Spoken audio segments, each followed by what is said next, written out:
Hello, and thank you for providing the questions beforehand. So I'm going to read just a little bit and then elaborate a little bit. But I do agree that the tensions have been strained, and it's unfortunate to see, because I thought it was totally unnecessary that we are in the predicament we are in. I really am concerned that we may be headed to another Chicago here, and I do not want to see that happen. If I was elected school board, here are three things I would immediately do. One, I would ask AUSD staff to prepare a plan on what it would take to bring our teachers' pay and our CSEA folks to pay parity at the average teacher's pay across Alameda County. For those of you who don't know, our teachers rank almost at the bottom of the pay scale across Alameda County. A 4% pay increase would bring them up, 4 to 6% pay increase. And that's probably been the most frustrating thing for all our teachers. They just want to know the plan. What is it going to take to get us to pay parity?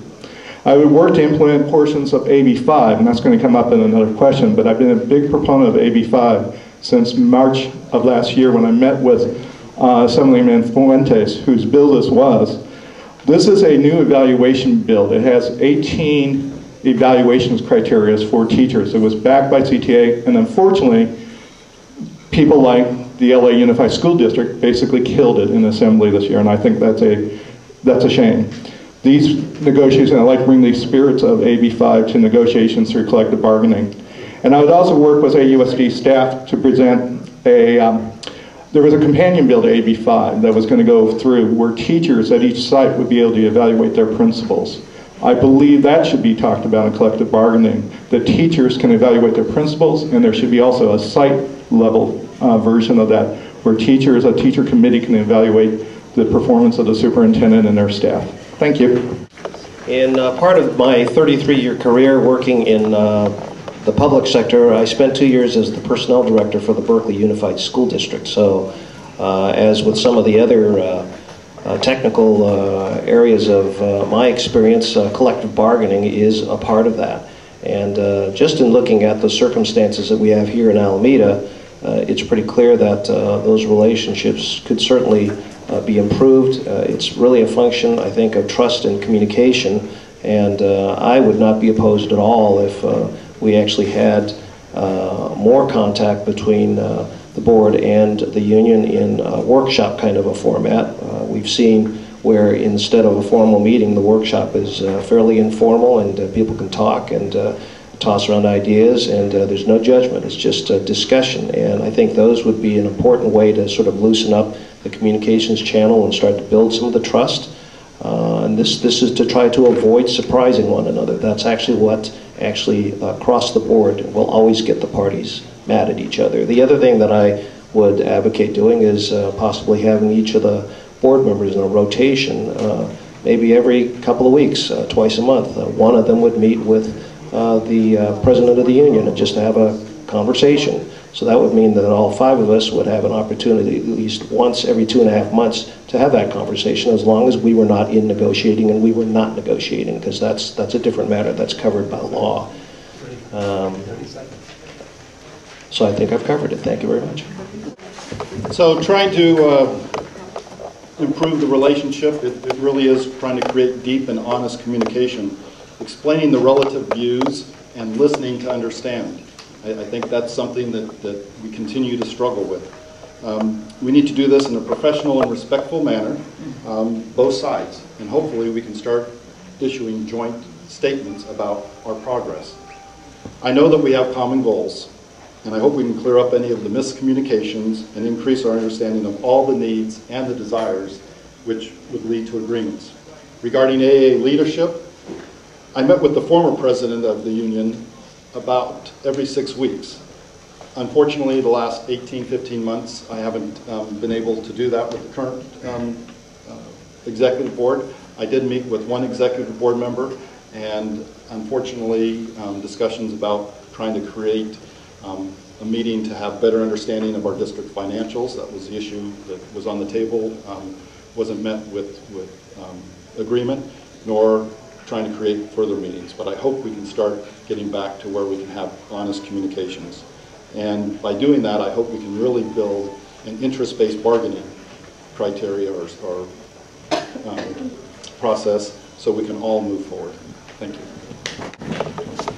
I think when we look around, we can see how many people are running for school board, that there is a problem. There's a lot of strain in the community because of the recent decisions being made by the board. And again, we need to upset the balance a little bit, balance of power, and get back into negotiations. Let's start by negotiating for a decent contract. Let's start by, again, with some of my colleagues over here, let's start by getting the salaries of the teachers at parity also. I agree with that.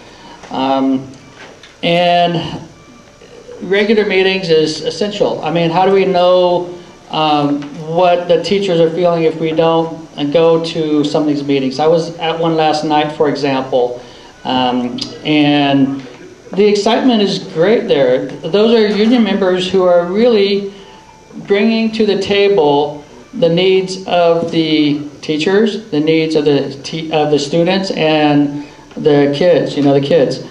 And they talk about programs, they talk about causes. They have a lot of energy in trying to get the right people elected. They had a formal interview, a panel of 8 people, I think it was, interviewing us to try to get the right people. And somehow they saw in me that I was the right person, and I see it too. I think I am with Trish and Barbara. I think we're the people for the job to create a majority vote towards sound decision making and sound budget decisions. 30 seconds. And I'll give my 30 seconds to Barbara. Become management. That scares me a little bit. I'm not used to thinking of myself as management. What good management knows that an amicable relationship between management and labor is good for business. I would do whatever is possible, permissible for a board member to do to facilitate this. If the board majority remains as it is, things will stay the same. If the board majority changes, I would engage the services of a trained professional mediator to meet with the superintendent, representatives of the AEA, 2 board members and 2 non-cabinet administration members to open the doors to collaborative, non-threatening communication, to move past the present stalemate if possible. The AEA is not 100% right, nor is the superintendent, and the conflict goes beyond negotiations. They each must take ownership of their portion of the problem. The victims are the kids. I would not advocate for the immediate dismissal of the superintendent, but I would charge her with the responsibility of overseeing and implementing the agreed outcome of the mediation and evaluate her performance. In the past, when a board changed and they fired a superintendent overnight, there was chaos in the district, and that would be unacceptable to me. A new board majority and a reorganization of the board should be done carefully and will take time. Thank you. Okay, this is actually the most important question I think we're being asked tonight. We do not have a good relationship. The school board and the superintendent do not have a good relationship currently with our employees. It goes beyond our teachers. It's also our secretaries, our nurses, classified staff, our custodians, anyone that is working for us. And you know many of these people. They live here in our town. I get phone calls from regular people who do not have kids in our schools anymore, sharing, okay, Trish, how can you help me with this? And the problem is we've made some very bad decisions. You have to have a collaborative relationship with transparency if you want to bring your employees along. It doesn't take the money, it takes respect, being nice, listening, and really solving problems together. That's not what's happening. If you talk to your neighbors, that's not what's happening. The CSEA, our classified staff, and our teachers union, I am the only incumbent that they are endorsing. Why? Because I am the only one that they can call and talk to. During the meetings, you will see me listening, paying attention, trying hard to solve the problem. Unfortunately, our employees do not have that faith or belief in our other incumbents.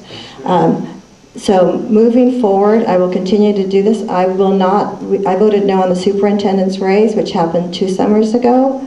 I voted no on the new move to district offices, which happened this past summer on a Friday night. I'm sorry, we should not be having board meetings on Friday nights.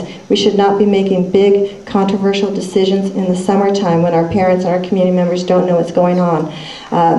I vote no on these things. I push for transparency. I push for compliance with the Brown Act, things that we must do. Thank you. I would say a strained relationship is an understatement, extreme understatement. I'll give you a little fact here that probably most of us don't know, that over these last 3 years under our current superintendent, we've had 94 teacher grievances filed. The prior 3 years, 5. That's an incredible amount. That's like 20 times as many. So you have a major problem here. And it's not going to go away. Not the way we're going right now at it. By basically rewarding our superintendent with this kind of record, with a raise, isn't going to make the teachers happy. Quite the contrary. You wonder why they're unhappy? Things like that. As Trish mentioned, the new administrative offices. I mean, we're asking teachers to take, not necessarily cuts, but benefit cuts, days off without pay, things of that nature, and then they look around and they see, oh gosh, man, but the administrators are getting a new building. It's uncalled for, and it's a shame. And the bottom line is the poor students are going to suffer because the teachers are directly, their role is pivotal as far as on this. If they're not 100% for it, which I think in the long run they are very good, but you're treated this way, you're gonna possibly have bad feelings. And I'd hate to see that passed along to our students. So I'm asking, I won't let that happen. I will be involved to make sure it doesn't continue. Thank you. As a principal, I value meeting with teachers and am respectful of what they contribute to my school and to the district. As a school board member, I have open board policy. For the last 4 years, I have met with unit members as well as individual teachers, having been the grievance chair for 5 years and won all my grievances. They were asking me in regards to what the process worked. I explained to them the contract, but I could not tell them what to do, that they need to meet with their representative. The high numbers was interesting to me because no principal can have that much time in dealing with grievances. I did ask the superintendent for the grievances about the names of the people, how many there were, what levels there were. There are different levels, and how they were resolved. All the grievances were resolved at different levels. If not, then they go to arbitration. Last year we entered negotiation. Because our negotiation is positional, I am limited in what I can respond. Having been trained by the CTA, I know that there are certain rules that both sides have to abide by, and it can lead to an unfair practice complaint by either side. In June, we reached a tentative agreement. This year, we continue negotiation. As long as we are in negotiation, I'm limited in what I say. I'm advocating that the district and AEA go into interest-based bargaining, where both sides mutually work out a solution. I represented the district with the classified. They do interest-based bargaining. This last year, both of the unions settled. Again, thank you.